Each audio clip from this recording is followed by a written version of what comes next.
Hi guys, நம்ம Tamil teaching Mayur அகாடமியால் season 4 episode 7 தான் பார்க்க போகிறோம். வீடியோக்கள் 10 மணிக்கு லைக் கொடுத்துருங்க, ஐப்பும் பண்ணிடுங்க. வாங்க வீடியோக்கள் போயிடலாம். சார், நைட் ஐ கூட இருந்த ப்ரோ ஹீரோஸ் எல்லாருமே ஷீஷாக்கி, அவரோட பொண்ணு ஏரி, அப்புறம் ஷேயா ஸ்ட்ரைக்கா, இவங்க 3 பேர் எங்க இருக்காங்கன்னு அவங்க தேடிக்கிட்டு இருந்தாங்க. அவங்க கண்டுபிடிக்கிற வரைக்கும் எங்களுக்கு பிரேக் கொடுத்துருக்காங்க. அது மட்டும் இல்லாம எங்க ஒர்க் ஸ்டடியை பத்தி அவங்க யாருக்கிட்டயுமே சொல்லக்கூடாதுன்னு சொல்லியிருக்காங்க.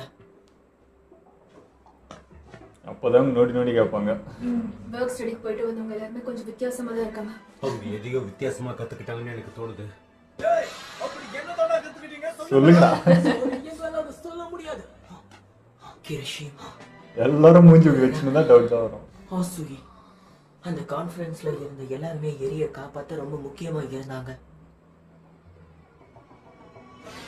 நீங்க இதை பத்தி தேவையில்லாம கவலைப்படாதீங்க. பிக் 3 தவிர ப்ரோ ஹீரோஸ் அளவுக்கு ஸ்ட்ராங்கா இருக்கிறவங்க இதுல இருக்காங்க. அதை தவிர மிச்சம் இருக்கிற எல்லாரும் அப்பப்போ இதுல இன்வால்வ் ஆக முடியும். ஆசுயி, உரரக்கா, கிரிஷிமா, நீங்க இதுல பங்கெடுக்கிறது சரியா இருக்காதுன்னு எனக்கு தோணுது. அதனால என்ன சொல்றீங்க மிஸ்டர்? அதாவது எரேசரன், இது எல்லாத்தையும் கேள்விப்பட்ட பிறகும் என்னால இதுல தலையிடாம இருக்க முடியாது சார். எங்களை இதுல பங்கெடுக்க விடாம பண்ணிடாதீங்க. எங்களால முடிஞ்ச உதவியை பண்ணோம்னு நாங்க நினைக்கிறோம். அந்த ஹீரோஸ் உங்களை காலையில அங்க அனுமதிச்சாங்க. உங்க திறமையை பத்தி தெரியாம உங்க யாரையும் அவங்க அங்க அனுமதிச்சிருக்க மாட்டாங்க. இன்ஃபேக்ட் என்னை விட திறமைசாலியான ஃபர்ஸ்ட் இயர் பையனை என் கண்ணு முன்னாடியே நாங்க பார்த்தேன். நீ இதை இப்படி சொல்லணும்னு அவசியமே கிடையாது. என்னோட பவரை பயன்படுத்தி அந்த பொண்ணுக்கு உதவ முடியும் அப்படின்னா நான் ரெடியா இருக்கேன் இரேசர் ஹெட். இதை நீங்க புரிஞ்சுக்கிட்டா போதும். இப்போதைக்கு நம்ம கோல் என்னன்னா அந்த பொண்ணு அங்க இருந்து பத்திரமா மீட் எடுக்கிறது தான். அதை தவிர நாம வேற எதுவும் பண்ண போறது இல்லை. போலீஸும் சரி, நைட் ஐயும் சரி, 2 பேருமே நம்புறது என்னன்னா லீக் ஆஃப் வில்லன்ஸும் சரி, ஷேயி அசைக்காவும் சரி, 2 பேருமே பார்ட்னர்ஷிப்ல இல்ல. அதனால இந்த ரைட்ல லீக் ஆஃப் வில்லன்ஸை பிடிக்கிறதுக்கான வாய்ப்புகள் ரொம்ப கம்மி. அதே சமயம் அவங்க அனுமானம் தப்பா இருந்ததுன்னா லீக் ஆஃப் வில்லன்ஸ் இதுல தலையிடுறதுக்கு வாய்ப்பு இருக்கு. அதனால இதுல நீங்க வர வேண்டாம். என் மனசு ஒரு மாதிரி அலைப்பாயுது. என்னால ஒழுங்கா நிக்க கூட முடியல. என்னாச்சு, நீ சாப்பிட போறது இல்லையா? அப்படிலாம் ஒண்ணு இல்ல, இதோ சாப்பிட போறேன். நீ ஓகே தானா? நீ உன் ஒர்க் ஸ்டடிஸ் ஆரம்பிச்சதுல இருந்து ரொம்ப ஸ்ட்ரெஸ்டா மட்டும் தான் இருக்க. என்ன ப்ராப்ளம்? உங்களுக்கு அப்படியே தெரியுது.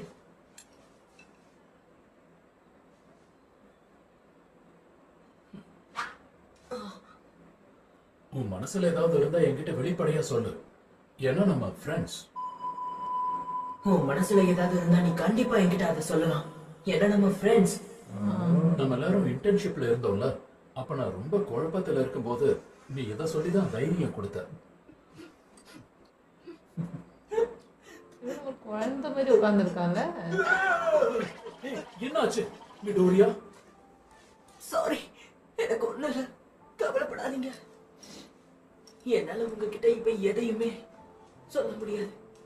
ஆனா உங்க உதவிக்கு நன்றி. வருத்தம், சோகம், பயம், இது எல்லாத்தையும் என் மனசுல முடிச்சு வைக்க முயற்சி பண்ணாலும் அது எப்படியோ என்னை விட்டு வெளியே வந்துருது. ஆனா ஹீரோஸ் எப்பயும் அழக்கூடாது. அப்படிலாம் ஒண்ணும் இல்ல. தேவைப்படும் போது ஹீரோஸா இருந்தாலுமே அழலாம், தப்பு கிடையாது. இந்தா, வேணும்னா இந்த சோபாவை எடுத்துக்கிறியா? வேணும்னா என் சிக்கனையும் கொஞ்சம் எடுத்துக்க. ரொம்ப நன்றி. சொல்றியா? கண்டிப்பா. வசாபி வேணுமா? அந்த குட்டா எதனா கண்டுக்கிறானா?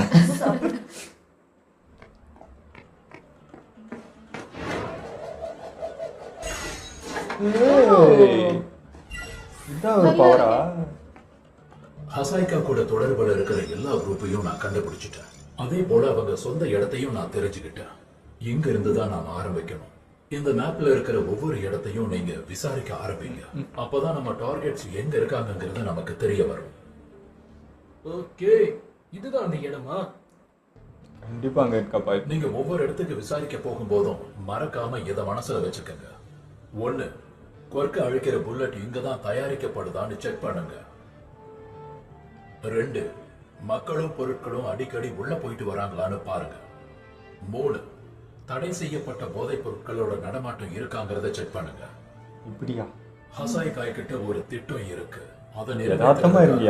ரகசியமா வேலை பார்த்துட்டு இருக்காங்க. அதனால எதையும் கொஞ்சம் பார்த்து பத்திரமா பண்ணீங்கன்னா நல்லா இருக்கும். போலீஸ் சைடுல எப்படி போயிட்டு இருக்காங்க? அப்படியா? சரி, உன்னுடைய விசாரணையை நீ கண்டினியூ பண்ணு. இந்த லிஸ்ட்ல இருக்கிற பாதி இடத்துல ஒண்ணுமே இல்ல. இங்கேயே இல்லைன்னா அந்த பொண்ணை எங்க வச்சிருப்பானுங்க? பாதி இடம் முடிச்சிருக்காங்க. அந்த சின்ன இது வந்தா கூட காலி பண்ணிடுறானுங்க இடத்த.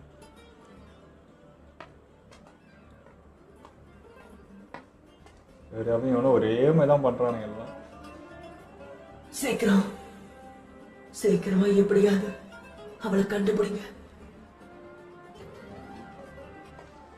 அந்த பொண்ணை நாம தான் காப்பாத்தி ஆகணும். ஸ்பை அவ்வளோ ஈஸி இல்லப்பா.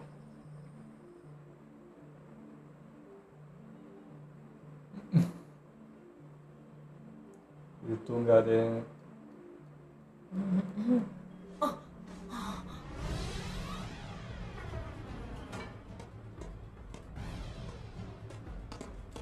எல்லாருக்கும் கால் வந்துக்குது. ஆல்ரைட், உங்களுக்கு மெசேஜ் வந்துதா? இப்பதான் பார்த்தேன். எதுவுமே தூங்கல, எல்லாம் நம்ம நினைச்சது நடக்குது. கண்டுபிடிச்சிட்டாங்களா? இவ்வளவு குறுகிய நேரத்திலேயே அவங்க இடத்த கண்டுபிடிச்சிட்டாங்க. மேரியோ,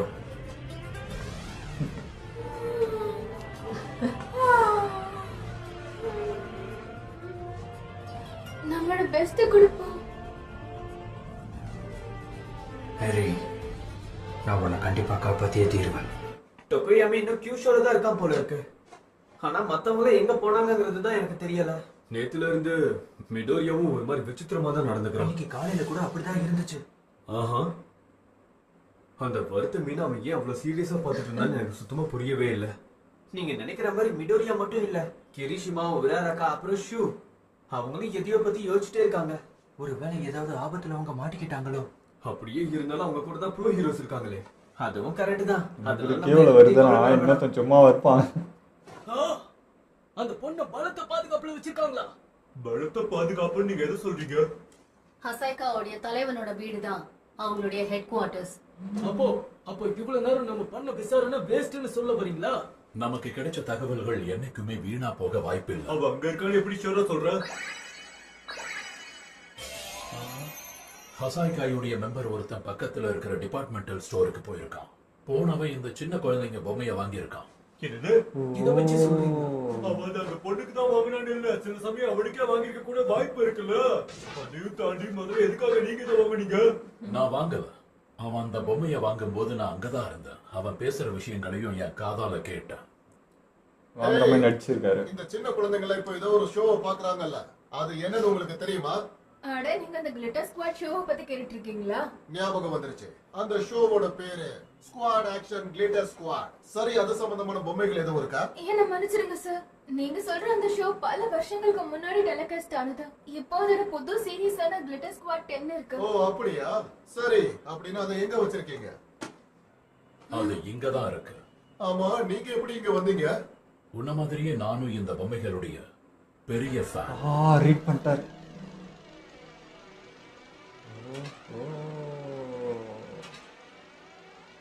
இப்படிதான் கண்டுபிடிச்சிக்கிறாரு. சீக்ரெட் பட்டன் வரைக்கும் தெரிஞ்சு போச்சு. நீங்க உங்களுடைய ஃபோர்சைட்டை பயன்படுத்துனீங்களா? எல்லாம் தெளிவா இருக்கும்போது நான் யூஸ் பண்ணுவேன்னு முன்னாடியே சொல்லி இருந்தேன்ல. அப்படின்னா நமக்கு எல்லா தகவலும் கிடைச்சிருச்சுன்னு சொல்லுங்க. ஆமா, அதே போல அவங்க எப்ப இங்க வருவாங்கங்கிற தகவலும் கிடைச்சிருச்சு. அதே மாதிரி அந்த இடத்தை சர்ச் பண்றதுக்கு போலீஸ் நமக்கு வாரண்ட் கொடுத்திருக்காங்க. என்னமா பண்ற? இப்ப அடுத்ததா நம்ம அந்த இடத்துக்கு போறோம். அதையும் நானே சொல்லிருப்பேன்ல. ஹே டேகோ.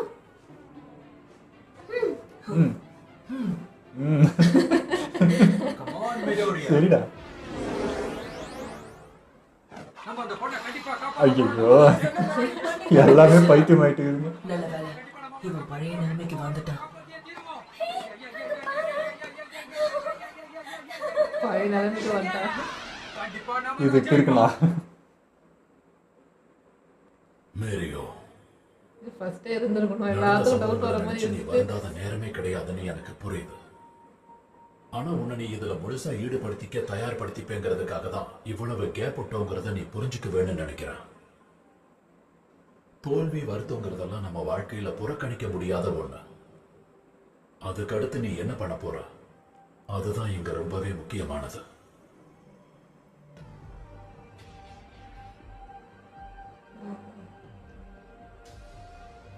எதிர்காலத்தை மாத்துறதுக்கான வாய்ப்பு இருக்கான்னு கேட்டா எனக்கு தெரியல. ஆனா கடந்த காலத்தால உருவான தழும்புகளை நம்மளால மாத்த முடியும். கடந்த காலத்தை தெளிவுபடுத்திக்கிறது மூலமா நீ எல்லா விஷயங்களையும் பார்க்கிற பார்வையே மாறும். மேரியோ, ஜெயிச்சிட்டு வா. கண்டிப்பா நீ ஜெயிப்பேங்கிற நம்பிக்கை எனக்கு இருக்கு. இந்த முறை நாம தான் ஜெயிக்கணும். இல்லை அந்த மணல் தாவதான் 2 பேரும் ஒரே மாதிரி தாங்கிறாங்க. சரி வாங்க, எல்லாரும் ஆரம்பிக்கலாம்.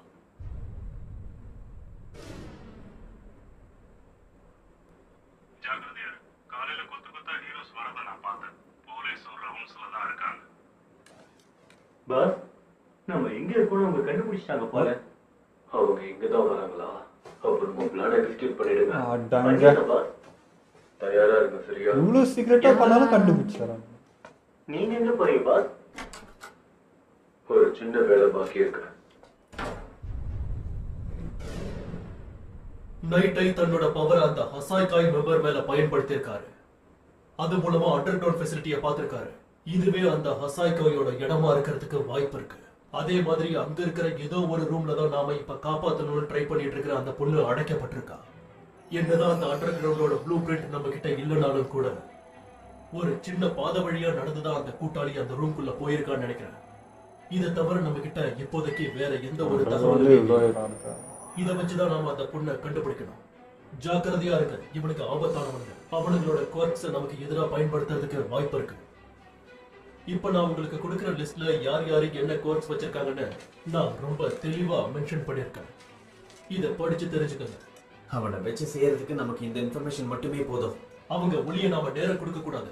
முடிஞ்ச அளவுக்கு அவங்க யாரு என்னன்னு நாம அடையாளம் கண்டுபிடிக்கணும். அதே சமயம் அந்த பொண்ணையும் நாம காப்பாத்தணும். அப்ப இனிமே வேகமா செயல்பட்டாகணும். இதே எனர்ஜி அதோட உஷாராக நானும் பார்க்கிறேன். எனக்கு லைட்டா பதட்டமா இருக்கு. எனக்கும் தான். ஏன்னா போலீஸோட சேர்ந்து நம்ம செய்ய போற முதல் வேலையே இதுதான். இதுல நிறைய விஷயங்கள் தெரிஞ்சுக்கணும். ஆமா, ஆனா ஜாலியா இருக்கும். உண்மைதான். இந்த மாதிரி விஷயங்களுக்கெல்லாம் ஸ்கூல்ல உங்களுக்கு ட்ரைனிங் கொடுக்க மாட்டாங்க. அதனால இது செட் ஆக கொஞ்சம் டைம் எடுக்கும். இவங்க சரியா சொன்னாங்க. இங்க இருக்கிற ப்ரோ ஹீரோஸ் எல்லாம் ரொம்ப பொறுமையா தைரியமா இருக்காங்க. ஹேய், காலையில இருந்து கிராண்ட் டோரினோவை நான் இங்க பார்க்கவே இல்ல. அவர் எங்கன்னு உனக்கு தெரியுமா? இன்னைக்கு அவர் நம்ம கூட வரப்போறது கிடையாது. ஏன்? என்ன சொல்றீங்க? சுகோஜி லீக கண்காணிச்சுக்கிட்டு இருக்காரு. ஏன்னா அவங்க பக்கமும் ஏதோ ஒரு சலசலப்பு இருக்கு. இங்க நிறைய ஹீரோஸ் இருக்கிறதுனால கிராண்ட் டோரினோவை இங்க வர வேண்டாம்னு சொல்லிட்டேன். அப்படியா? அப்படின்னா லீக் ஆஃப் வில்லன்ஸ் அப்புறம் அசாய்காய் 2 பேரையும் ஒண்ணா தோக்கடிக்க போறோமா? ஆமா ஆமா, வாங்க போலாம். ஒரு நிமிஷம். மிஸ்டர் எரேசர் எட், நான் நைட் ஐ அகாடமி ஆளுங்க கூட தான் இருக்கலாம்னு இருக்கேன். நான் சொல்றது உனக்கு புரியுதா? நான் உன்னை கவனிச்சுக்கிட்டே இருப்பேன். இதுல நீ இறங்கணும்னு முடிவு பண்ணிட்டா முழுசா இறங்கும் மிடோரியா. புரியுதா? Okay sir. இங்க பாருங்க ஹீரோஸ், விளைவுகள் ரொம்ப விபரீதமாக வாய்ப்பு இருக்கு. சந்தேகப்படுற மாதிரி ஒரு சின்ன விஷயத்தை நீங்க பாத்தீங்கன்னாலும் கூட உடனே எங்களுக்கு தகவலை தெரியப்படுத்துங்க. இதை நான் உனக்கு தான் கொண்டு வந்தேன், சாப்பிடு. எனக்கு தான் கொண்டு வந்தியா? சரி கொடு, நான் அதை சாப்பிடுறேன். நாம இப்ப எதிர்க்க போறவங்க எல்லாருமே தப்பிச்சு வந்திருக்கிற கேங்ஸ்டர்ஸ். அதனால எக்காரணத்தை கொண்டும் நீங்க உங்க காடை இறக்கிடாதீங்க. எல்லா நேரமும் உஷாராவே இருங்க. சரியா காலையில 8:30 மணிக்கு நம்மளோட ஆபரேஷனை தொடங்குவோம். போலீஸ்ல இப்படி ஆஸ்டர் வச்சுக்கலாம்.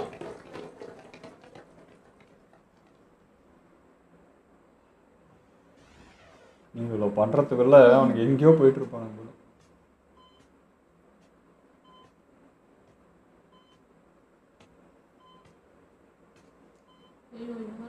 என்ன மன்னிச்சிடுங்கப்பா. அப்பாவா? இங்க எல்லாமே ரொம்ப மோசமாக போகுது. 1/2 மணி நேரம் ஆயிடுச்சா? இப்படியே வந்து நிப்பீங்க? வாரண்ட் அவங்க படிச்சு முடிச்ச பிறகு நீங்க கிளம்புங்க. எல்லாரும் கொஞ்சம் வேகமா செயல்படுங்க, சரியா? இவர் ஏன் திரும்ப திரும்ப சொன்னதையே சொல்லிட்டு இருக்காருன்னு தெரியல. அவர் ஒரு சேஃப்டிக்கு தான் சொல்றாரு, பெருசா எடுத்துக்காதீங்க. முதல்ல ஒண்ணு புரிஞ்சுக்க, இந்த யாக்குசா எல்லாமே ரகசியமா இருட்டுல வாழ்ந்துட்டு இருக்காங்க. ஹீரோஸையும் போலீஸையும் அவங்க பார்த்தாங்கன்னா கண்டிப்பா தப்பிக்க வாய்ப்பு இருக்கு. அடிச்சிட்டாங்க. உங்களுக்கு ஒன்றும் ஆகலைல்ல? ஃபஸ்ட்டே பெரிய மிருகத்தை வச்சுக்கிறானுங்க.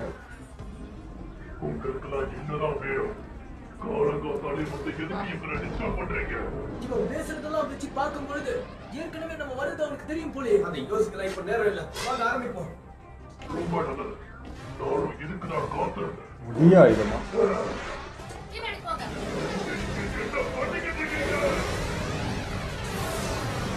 அசால்ட்டா நிக்கிறாங்க. என்ன பவர் அவங்களுக்கு? நான் சொல்றத கேளுங்க. தேவையில்லாம இவனுக்காக நம்ம போர்சஸ வீணடிக்க வேண்டாம். இவனை சமாளிக்க நம்ம ஏக்யூ ஏஜென்சியே போதுமானது. இவங்க டிராகன் ஆகுங்க. மொத்தம் எல்லாம் உள்ள போங்க. நம்ம யூகியோக்கு சப்போர்ட் பண்ணுவோம். ஓகே.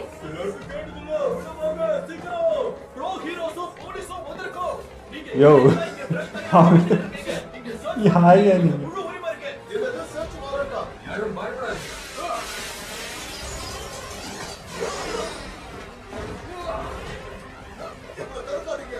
ரொம்ப பொறுப்பான போலீஸ். கொஞ்சம் கூட பயமே இல்ல போலே. ஏதாவது ட்ராப் இருக்கு. எனக்கும் கேக்குது. நிறைய பேர் சேர்ந்து ஒரே திசையை நோக்கி ஓடிக்கிட்டு இருக்காங்க.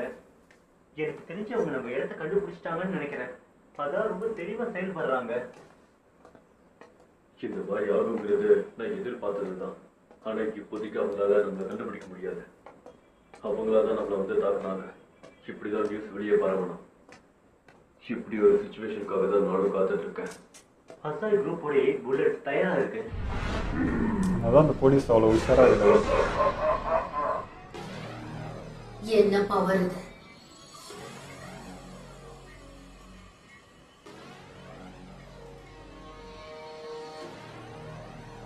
யாரையா தியானம் பண்ணாரு?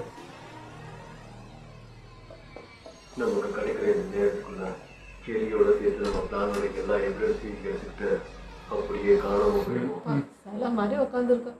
இந்த எபிசோடும் நல்லா போச்சுங்க. விறுவிறுன்னு போயிட்டு இருந்தது. பட் என்னன்னா இவங்க இவ்வளோ இன்ச்சா பார்த்து இவ்வளோ கவனமாக பண்ணி அவன் அசால்ட்டாக கண்டுபிடிச்சிடுறாங்க. அப்புறம் எதுக்கு இவ்வளோ பண்ணணுன்ற மாதிரி, இது டேரெக்டாக போய் அட்டாக் பண்ணி முடிச்சிருக்கலாமேன்ற மாதிரி இருந்துச்சு. ஃபஸ்ட்டு அப்படி தான் வந்து நின்னாங்க. எல்லா போலீஸும் வந்து நின்றுட்டு டேரெக்டாக தான் வந்தாங்க. ஆனாலும் அதில் ஒரு பொறுப்பான போலீஸ் அப்பயும் உட்காந்து எல்லாத்தையும் காமிச்சுன்னு ப்ரூஃபோட போனார். ஏன்னா அவனுங்களும் அதை எதிர்பார்க்குறானுங்க. ஃபஸ்ட்டு அவங்க அட்டாக் பண்ணதாக இருக்கும், அப்போ தான் திசை திருப்பி விட்டுலாம், நம்ம சைலண்ட்டாக தான் இருந்தோம் அப்படின்ற மாதிரி எல்லாத்தையும் மாற்றிடலான்ற பார்க்குறானுங்க. ஆனால் அவர் கரெக்டாக உஷாராக தான் பண்ணார். பட் ஃபஸ்ட்டு அட்டாக் பண்ணது அவனுக்கு தான். உள்ளே வந்து காலிங் பெல் வச்சு ப்ராப்பராக தான் போனாங்க. அவன் தான் ஃபஸ்ட்டு அட்டாக் பண்ணது. ஸோ அது என்ன ரெக்கார்டில் இருக்குமோ அது எப்படி எடுத்துகிட்டு போவாங்கன்னு தெரில. ஆனாலுமே இப்போ இவ்வளோ சீக்கிரட்டாக இருந்து இவ்வளோ கண்டுபிடிச்சி அதை வர்றதுக்குள்ளே அவனுக்கு முன்கூட்டியே இது பண்ணி இப்போ தப்பிக்கிறதுக்கு ஆரம்பிச்சிட்டானுங்க. ஸோ இவங்க ஒரு பக்கம் திசை திருப்பிட்டு இப்போ போயிட்டான் அப்படின்னா இன்னும் அவன் எங்கே போய் வரைவான்னு தெரியாது. இதுக்கே எவ்வளோ கஷ்டம், இதுக்கே எவ்வளோ நாள் வெயிட்டிங்.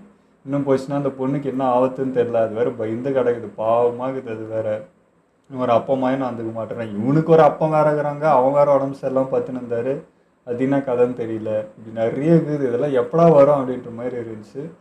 பட் ஆனால் பார்த்தீங்கன்னா மிடோரியாவும் சரி அவனும் சரி ரெண்டு பேரும் பார்த்தீங்கன்னா வெளியே அப்படி இருப்பாங்கன்னு பார்த்தா உள்ளே எப்படி தாங்கிறாங்க. இவனும் புலம்பி தள்ளுறான், அவனும் பார்த்தீங்கன்னா உள்ளுக்குள்ள அப்படியே வீக்காந்த எப்போ அது கிடைக்கும் ரெண்டு பேரும் அந்த ட்ரெஸ்லேயே தான் இருந்தானுங்க. ஸோ கிடச்சிருந்தா ரெண்டு பேருமே அந்த நார்மல் இதுக்கே வரானுங்க. இல்லைன்னா அப்படியே மன அழுத்தம் போய் அப்படியே பைத்தியம் வச்சு பித்தம் வச்சிரும் போல இருக்குது. அப்படி ஆயிடுறானுங்க. ஸோ என்னன்னு தெரியல, பார்ப்போம். அங்கே வந்து எது காமிச்சுக்காதீங்கன்னு சொல்லி தான் அனுப்புனாங்க. இவங்க இப்படி இவன் இருக்கமா இருக்குது காட்டி கொடுத்துட்றாங்க எல்லாத்தையும் உம்முன்னு இருந்து. அதுமாதிரி இங்கே நிறைய ஹீரோஸ்லாம் வந்து இந்த 3 பேர் அவங்கள பிடிக்கிறதுக்கு வந்தாங்க இல்லையா, அதுவுமே எனக்கு வந்து ஈஸியாக கண்டுபிடிக்கிற மாதிரி தானே இருக்கும் அப்படின்ட்டு. ஏன்னா இவங்களும் ஒவ்வொரு ஹீரோஸும் ஒவ்வொரு மாதிரியான ஃபேஸில் இருக்காங்க, வித்தியாசமாக. ஸோ அதை பார்த்தாலே ஈஸியாக கண்டுபிடிச்சிடுவாங்க. இந்த தான் கேஷுவலாக உட்காந்தாலும் கண்டுபிடிச்சிடுவாங்கன்ற மாதிரி தான் இருக்குது பார்த்தாலே. அப்புறம் இந்த அனிமிக்கு போலீஸ் தேவையான்ற மாதிரி எனக்கு எப்பவுமே தோணும். ஏன்னா பவர் இருக்கிற ஹீரோஸே ஸ்ட்ரகிள் பண்ணுறாங்க, ஒன்றும் முடியல அப்படின்னும் போது போலீஸ் வேறு கூப்பிட்டு வந்தாலும் லீகலாக பண்ணுறதுக்கு பண்ணுறாங்க. ஆனாலுமே வந்து அவங்களும் வந்து பயந்து தான் ஓடிடுறாங்க. இல்லை அவங்களுக்கு எதுனாச்சும் ஆயிடுது. ஸோ அதனால ஒரு மாதிரியாக போலீஸ் அது இருக்க தானேப்பா செய்யும். இதில் வந்து அந்த அரசியல் அந்த இதுன்னு ஒன்று இருக்குது. அதே தான் இவனுங்களும் வில்லன்களும் பார்த்தீங்கன்னா பவர் டு பவர் அதெல்லாம் இல்லை. அவனுங்களும் பார்த்தீங்கன்னா இன்டெரக்டாக உள்ள நிறைய குழுக்குத்து வச்சு அதில் எப்படி தப்பிச்சிடலாம் எப்படி பழி போகலான்னு அப்படியே யோசிக்கிறாங்க. ஸோ இது ரெண்டு பக்கமே பார்க்க வேண்டியதாக தான் இருக்குது. இல்லை நம்ம எப்பவுமே வந்து ஹீரோஸ் இந்த மாதிரி வில்லன்லாம் பார்த்தோன்னா மக்களை காப்பாத்துறாங்களே ஹீரோஸ், அது சேதம் என்ன ஆனாலும் பெருசா கண்டுக்க மாட்டாங்க. பொதுவாக நம்ம அப்படி தானே ஹீரோஸ் மூவிலாம் பார்த்தோம். பட் ஹீரோஸாவே இருந்தாலும் அதுக்கும் ஒரு லீகலா போகணும், அதுக்கும் போலீஸ் வந்து பார்க்கணும் அப்படின்னும் போது எதுவுமே ஃப்ரீயா பண்ண முடியாதுல்ல. அது மட்டும் கொஞ்சம் மாதிரியா இல்லை இருந்துச்சு. இப்போ அவனுக்கு என்ன இதுன்னா, நாங்கள் எங்களை ஒதுக்கி வச்சுருங்க ஆல்ரெடி, நாங்கள் தனியாக தான் இருக்கோம், அதுலேயும் நாங்கள் எந்த பிரச்சனையும் பண்ணாமக்கிறோம், நீங்கள் தான் வந்து எங்கள் லைஃப்பில் விளையாடுறீங்க. நான் அந்த கூட்டத்தை சேர்த்த பார்க்குறேன். ஸோ இவங்களை சார்ந்து இருக்கிற எல்லாருமே அவன் கூட்டம் சேர்த்துட்டான்னு வச்சுக்கோ, அவ்வளோதான், முடிஞ்சு போச்சு. அப்போ ஒரு இது மாதிரி ஆகிடும், அது அரசியல் மாதிரி ஆகிடும். ஸோ அதுக்கு போகாமல் பார்த்துக்கு தான் இவங்களும் கொஞ்சம் உஷாராகிறாங்க, அவங்களும் அதை நோக்கி தான் இழுக்க பார்க்குறாங்க. ஸோ இப்படி இருக்க வேண்டியது தான். ஆனால் அந்த பொண்ணை வந்து இந்த முறை விட்டாங்கன்னு வச்சுங்க, நிஜமாக இந்த 2 பேரும் பித்த முடிச்சு பைத்தியம் ஆயிடுவானுங்க அந்த மாதிரி. ஏன்னா இதுக்கே இப்படி இன்னும் இந்த டைமும் இப்போ கிட்ட வந்து திரும்ப விட்டுட்டோம், திரும்ப அவன் தப்பிச்சிட்டான் அப்படின்னா என்ன பண்ணுவானுன்னே தெரியல. ஸோ எனக்கு வெடிகொண்டுக்கிறானுங்க, விட்டுற மாட்டாங்கன்னுங்கிறது. அதேமாதிரி அவன் எஸ்கேப்பும் ஆகிடக்கூடாது. பார்க்கல, ஒரு மாதிரி சொதப்பெல்லாம் போகிற மாதிரி தான் எனக்கு ஃபீல் இருந்துச்சு. பட் ஃபைனல் பார்ப்பேங்க. ஓகே, ஏதாவது வீடியோ முடிச்சு போவோம். மறக்காம ஷேர் பண்ணுங்கள், மறக்காமல் சப்ஸ்கிரைப் பண்ணிடுங்க.